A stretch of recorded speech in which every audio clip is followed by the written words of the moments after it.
If this is your first time setting up from a Windows computer, you will need to download and install the Mobility Print Printer Setup exe file. You can get this file at the front desk at any GBC Library Learning Commons.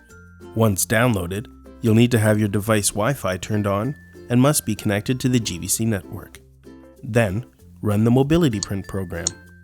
Click Run.